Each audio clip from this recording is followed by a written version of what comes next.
Today, I want to dive deep into a very intense, controversial, and globally resonant event: the interception by Israel of the Global Sumud Flotilla heading toward Gaza and the detention of activists on board.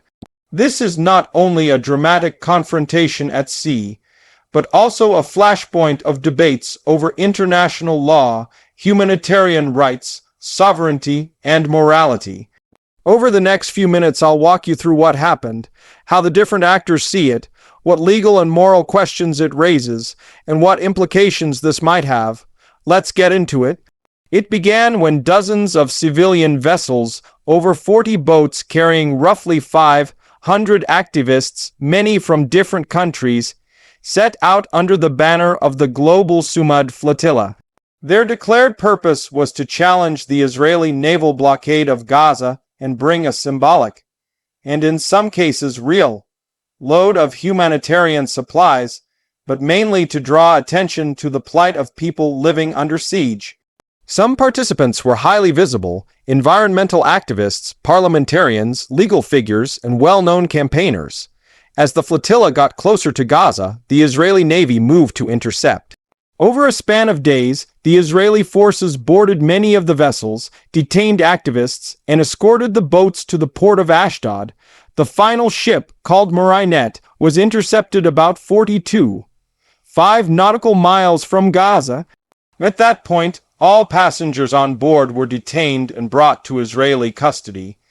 Israel asserts that the flotilla violated a legitimate and lawful naval blockade, and claims it has the right to board, search, and intercept vessels suspected of breaching that blockade.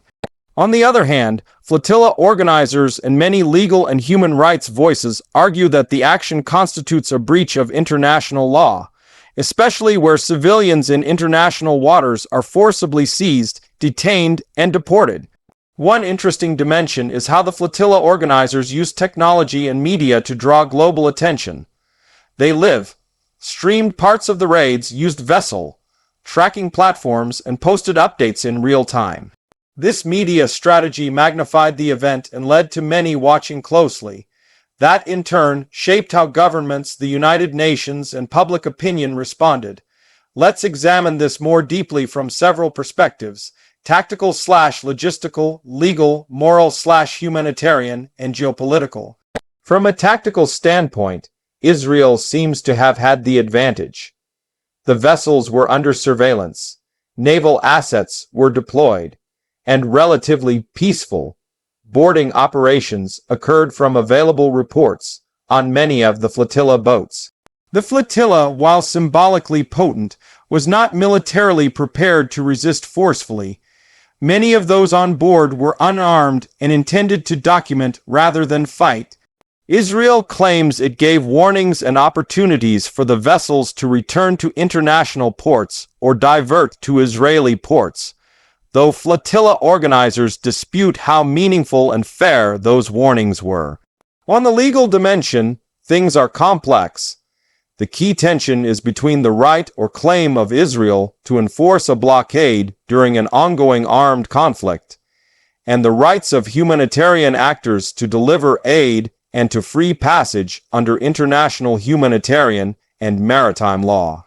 Israel and some international law experts argue that within an armed conflict, a blockade is allowable, and vessels attempting to breach it may be intercepted after due warning, even in international waters, if they pose a military risk.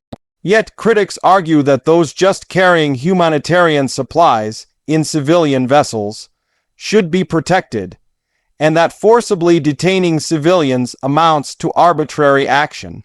Also, the legality of Israel detaining foreign nationals on foreign, flagged ships and bringing them into Israeli territory is intensely disputed.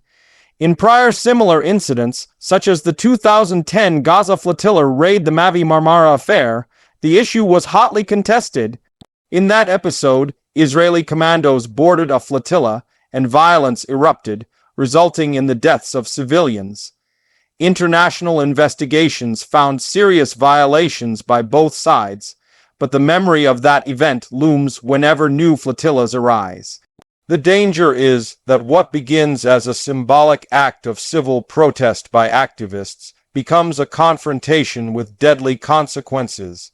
From a moral and humanitarian perspective, the flotilla activists frame themselves as bearers of conscience, civilians willing to risk detention to shine light on and challenge what they characterize as the collective suffering of Gaza. The image of unarmed international civilians being detained brings moral pressure.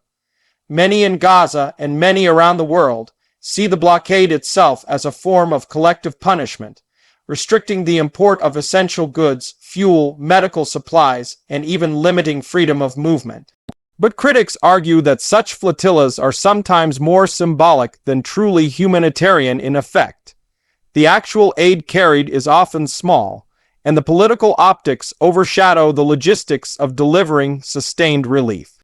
They may also provoke escalation, give Israel more legal or security cover for draconian moves, or shift attention away from on-the-ground aid channels already struggling under war conditions.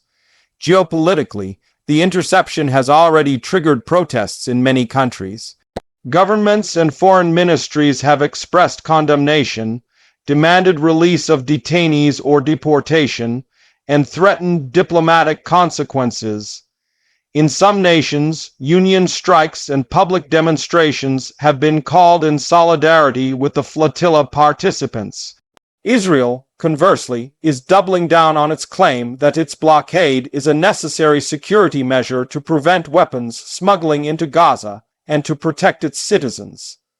It warns that any breach attempt, however well-intentioned, could be manipulated by militant groups. The interception is portrayed domestically as enforcing sovereignty and preventing provocations. We should also consider what happens now after interception. Many of the detainees are being held in facilities like Kitiziat or places in the Negev desert. Some will be deported, some may be prosecuted, though many are likely foreign nationals. Some early deportations have already occurred. 4 Italian parliamentarians were flown out after diplomatic immunity was acknowledged. The flotilla organizers are vowing to continue. Another flotilla is already en route, composed of 11 vessels carrying medics, journalists, and additional activists. Their message: the blockade must be challenged not just by land convoys, but by sea. The symbolic weight of defying the naval barrier holds power for public opinion and pressure groups. So what are the key takeaways and open questions? First, this confrontation underscores the clash between legal principle and political reality. Blockades in wartime are legally permissible under certain conditions, but where civilians, humanitarian actors, and disputed territories are involved, things become murky. The risk of overreach, abuse, and arbitrary detention looms large. Second, it shows the power of media in modern activism. Real-time broadcasts and tracking systems transform what might be an obscure naval maneuver into a spectacle that drives public outrage, diplomacy, and legal mobilization. Third, it highlights the precarious situation of Gaza.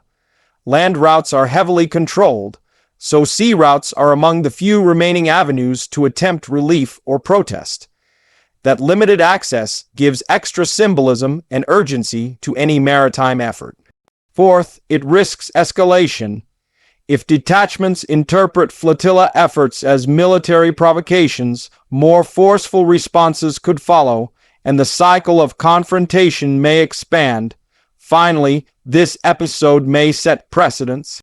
How international courts, UN bodies, and states respond could influence future maritime activism, rules of blockade enforcement, and accountability for detaining civilians in contested zones.